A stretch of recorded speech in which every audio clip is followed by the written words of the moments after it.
Hi అండి. అందరూ ఎలా ఉన్నారండి?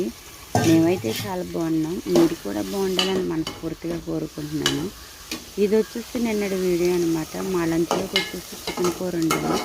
నేను వండిన చికెన్ ఏంటంటే వారం మాసం అంటారు కదా, అది నేను ఇంతకుముందు కూడా వీడియోస్లో చెప్పానండి. బాయిలర్ మాసం అయితే త్వరగా ఉడికిపోతుంది. రెండోది వచ్చేసి కోళ్ళు కూడా త్వరగా పెంచేస్తారని. అదే ఫారం అయితే గుడ్లు పెట్టిన తర్వాత మాత్రమే మాంసానికి బయటకు వస్తారు. కాబట్టి చికెన్ తిని ఎక్కువగా ఇష్టపడే ఇంట్లో వారం మాసం తినడం మంచిదేను. మా ఇంట్లో అయితే పిల్లల ఇంటి దగ్గరే ఉంటున్నారు కదా, వారి కొరకు అయితే చికెన్ వండుతున్నాను. అంటే మీరు తినరా అనవచ్చు.